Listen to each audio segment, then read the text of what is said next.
Finding love in your 50s and 60s. A little refresher. I met uh, my now fiance uh, 10 years ago on Facebook. She was the girl I dreamed of all my life. Unfortunately, I was 45 years too late. I just recently gotten, or I was about to get divorced.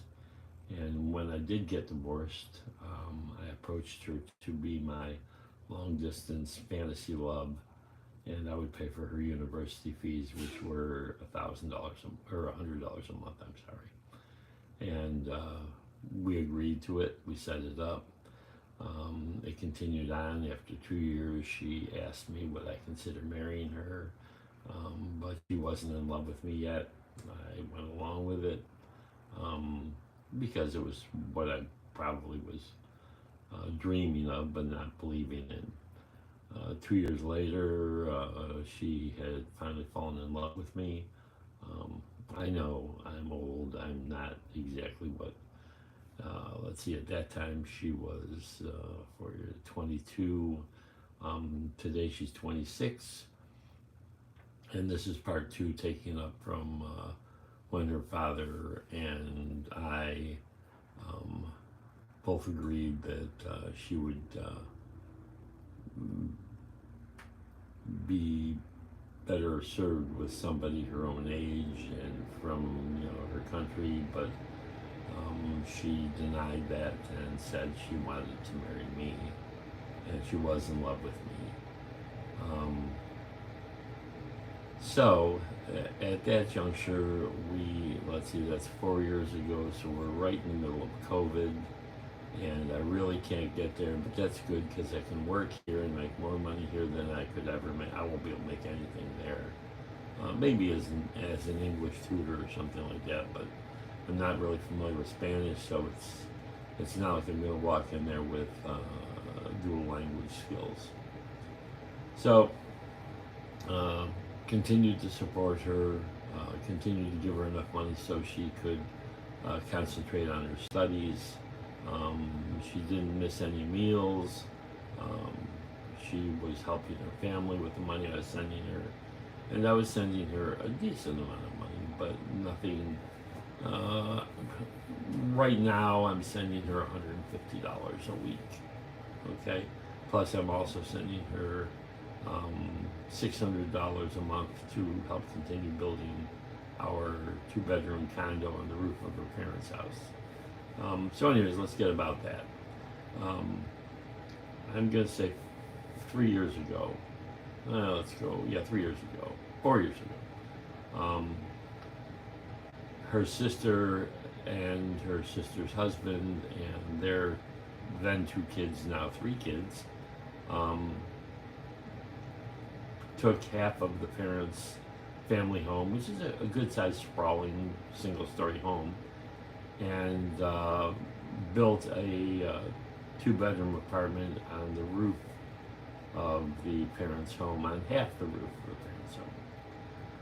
As it was completed, I commented how nice it looked, and my fiance said her father had asked whether she and I would be interested in building a similar apartment on the other half of the roof. Um,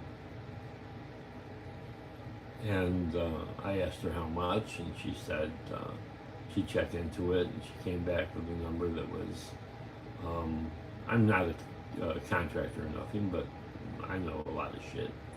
And I knew the number that she came back with was unrealistically low. Um, but I thought, what the heck? Let's give it a try. I'm sure it's going to be more expensive than that. I know how things go, and you know how things go as well. At the time, there was, I think, 6% inflation here, and the inflation here is pretty similar to the inflation that smaller countries that do a lot of trading in U.S. dollars experience, if not worse. So we started out, and I sent her $1,000 to get started, and then started sending $500 a month. The agreement was when the apartment was finished, the condo was finished, I'd head on over there because I didn't need to make the additional money anymore. and we'd I'd proposed to her in person, which I had not done yet. She was wearing an engagement ring. I told her on our second proposal, I said, you need to have a, what do you think about a ring? And she put her hand up to the screen and showed me it was without a ring. And I said, go find a ring that you want to wear. And she went shopping and found something for about $250, which I knew was pretty reasonable. And since I've been married twice already, um, and so I sent her the money, and she bought the ring, and she's been wearing it ever since. Um, it was it was a tough time during COVID to know that I couldn't go, but there's no reason for me to go there. Everybody says, "Why didn't you go over and meet her in person?" I said, "Well, I'm a pretty good judge of this thing, having been through numerous sugar babies and a couple mistresses, and having been involved in that world for so many years. I really, and I'm have been in many times, kind of, shall we say, slick. And like I said, I helped bikers and black militants launder money when I was 15. So I'm no dummy. And I reasoned to myself, I said, first off, having been with sugar babies and mistresses, I knew almost all the games they could possibly play. I knew what was going on, when it was going on, and I allowed myself to be manipulated and played a bit because I enjoyed being manipulated and played. And during my marriage, especially my second marriage, well, no, both of my marriages, there wasn't much interest in me. Neither of my first two wives spent a lot of time manipulating me or playing me. They spent more time ignoring me. After a certain length of time, I guess I wear thin as far as a romantic interest to most American women, and that's fine. It is what it is. I am who I am. I am who I am because I chose to be this way, not because anybody forced me, not because I was mistreated as a child. I mean, hell, my parents were elementary school principals. You don't get better parents than that. They were loving, they were devoted to me and my sister. They had their faults, but it wasn't as far as raising children. And I turned out the way I did, and there's many improvements that could have been made along the way, and some improvements that I'm still working on. But I'm getting to be a better person. So, anyways, I wasn't worried that she was playing me. She's not the girl that was motivated by a green card or wealth. We're going to live there. We will visit here, but she's a good person, and her family's good people. And after 8 years, that's not hard to figure out for somebody with some intelligence. So, anyways, we decided to start building on there. And I know, I can't own property, especially on the roof of her parents' house. Talk about uncomfortable if there was anything going down. So I knew I was building this for her and her future children and her future spouse, hoping and expecting that to be me, but doing it freely and giving of what I'm giving without demanding compensation of any form. And I still mean that to today. If I go over there and she I want to spend a couple months with her in person on a day-to-day basis and let her really know who she's marrying and what it's going to be like, and my age, we're building on the second story. I'm going up and down stairs every day. There's going to come a time when I'm going to have to put in an external elevator up to the second floor for me, and probably when she's pregnant for her. And I have the skills to do that. So we proceeded to accept her dad's offer. And the apartment's mostly built now, except we discovered we really needed a separate septic system for the apartment.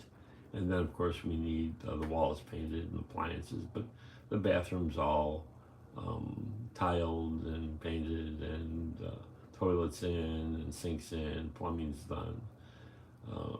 It's beautiful. It's really every bit as nice as the apartment that my daughter, son-in-law, and granddaughter and I rent here in Sacramento for approximately $2,200 a month. So the final bill on it is going to be under 30,000 and in excess of 25,000. So a little more than 1 year's rent here. Um, if your property was owned and you have some decent connections over there, you could build the same place for 1 year's rent here.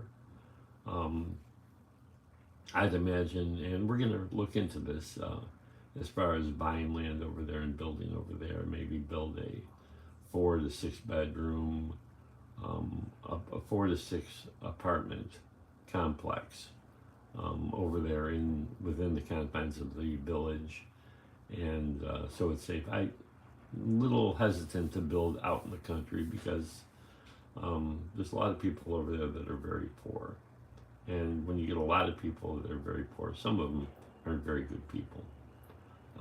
Although I'll tell you what, I mean, with my present credit situation here in the United States, having gone through a couple of divorces and a few bankruptcies, um, I couldn't probably get a loan for any construction over there. When we started putting the roof on, rather than wait until I had accumulated the $3,000 for the roof, the local hardware store, which is also the local contractor, um, forwarded us credit. He went ahead and built the roof, and we'd only given him $1,000 down, and the next 4 months of $500 stipends that I sent her for the construction, he took without any additional interest or nothing. Man, I think he was just happy to have his crew working at that time. There wasn't a lot going on in the village, and the one thing was funny when he finished the roof. It stormed pretty bad, and it leaked, and he charged me $300 to fix the leak. So if you're ever building over there, don't expect anything to come with a warranty. It's as you go, you pay. But the septic system we had to add.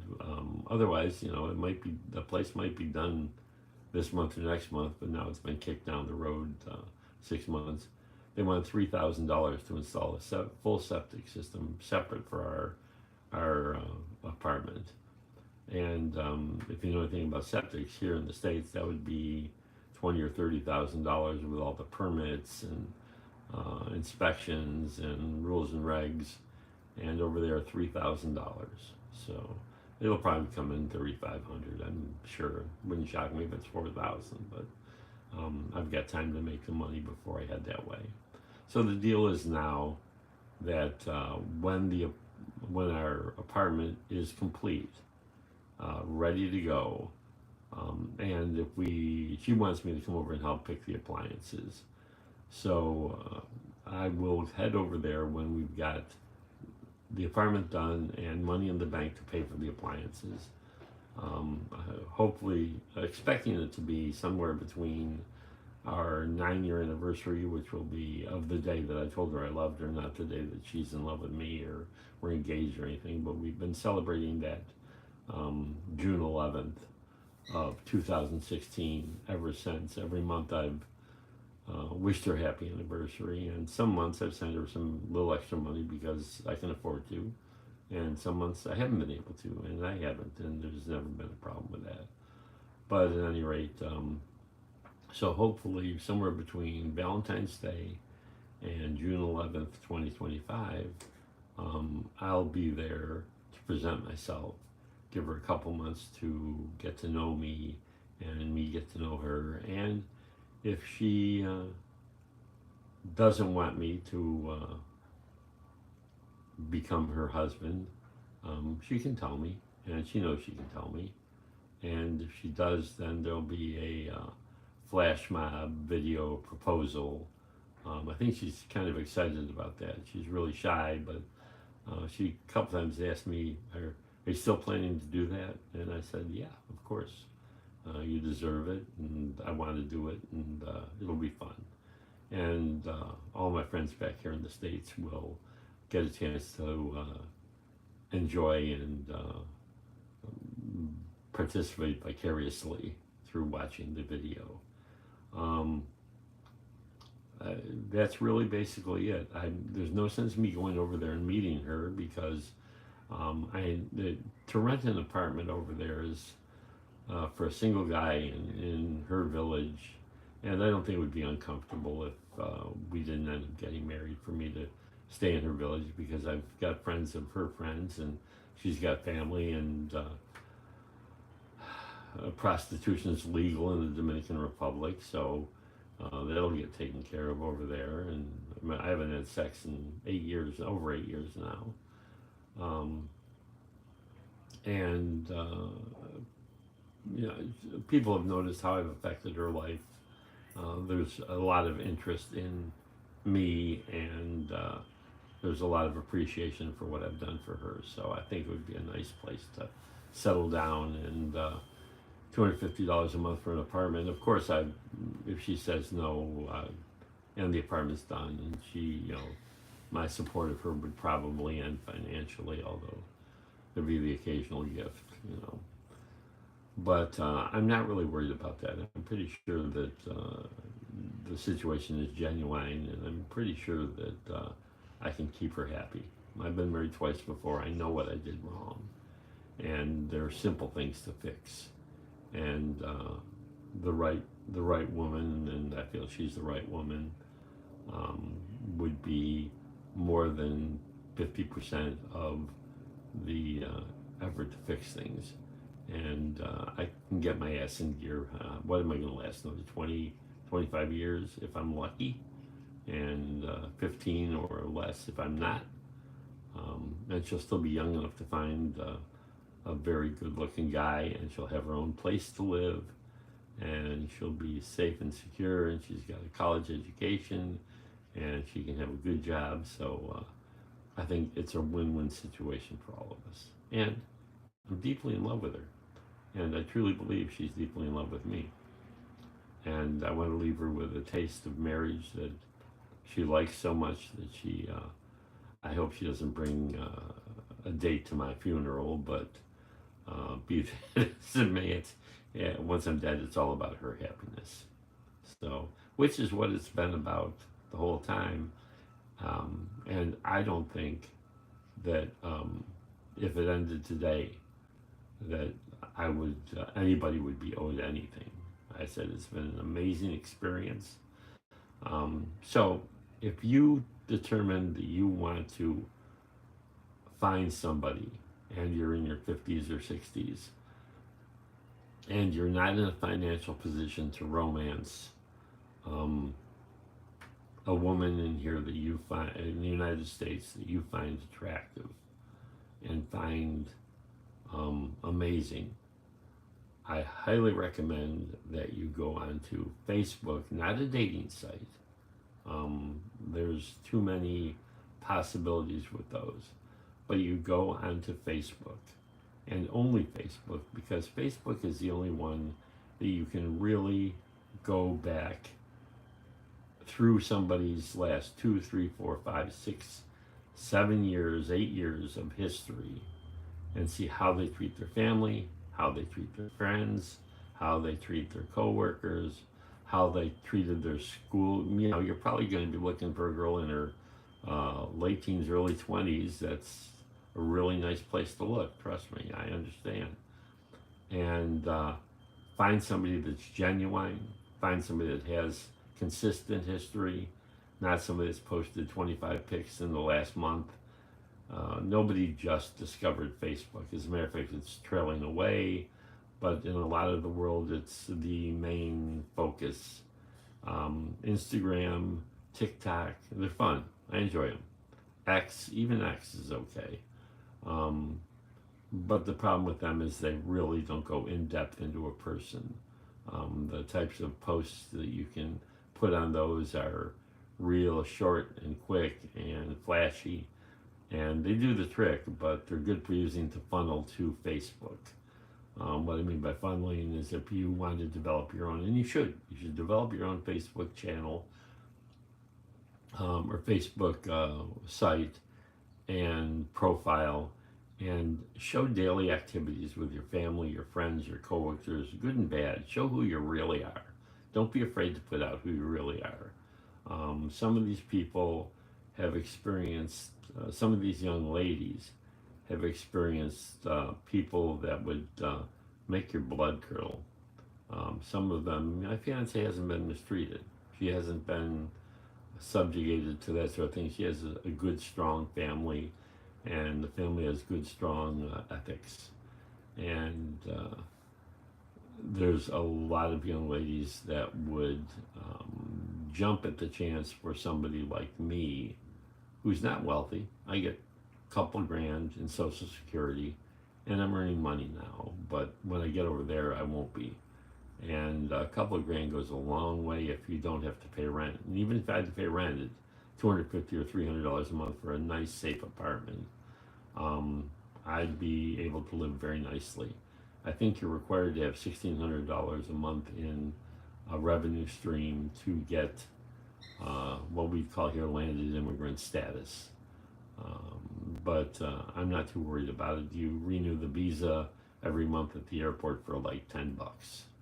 So you get your passport and go. So anyway, if you're interested, I highly recommend what you do is create a Facebook profile and go on Facebook, find somebody that appeals to you, and check, their history, and make sure that not just their looks appeal to you, but the type of person they are, the family they come from appeals to you. And like I told my fiance, I just wanted to be able to be in love with her while I figured out what I wanted to do. And offer to send her some money, $25 a week, $100 a month is very, very useful. That in a lot of cases, that's 25 to 50% of what income they might be making if they're working. And think of 25 to 50% of your income boosted here, and you can understand how much that would mean to somebody. And tell them it's strictly to get their attention. The same reason they wear lipstick and heels. You want to get to know them. Don't get played, but if you do get played, get back on the horse and ride. You might even find a couple of young ladies that you want to send $100 a month to. $200 a month is not a lot of money here in the States. You know it and I know it. If you're dating, you're going to spend $200 a month just for one woman. So anyway, that's my story. If you have any interest, let me know. And thanks for watching. If you'd subscribe, like, comment, and definitely share, it'll help my algorithm. And if your comments are, "You're an old fool," that's okay. It helps the algorithm. So this is about raising money to help my daughter, who has lupus and muscular dystrophy, or multiple sclerosis, build her dream campus for her entertainment business in Southern Oregon. And of course, any other money my fiance and I will use to better our lives. Right now we're pulling in about $1.50 to $3 a day on YouTube, and it's not much, but it's appreciated, and it's growing. And it's growing because of all of you. Thank you so much. Have a great day.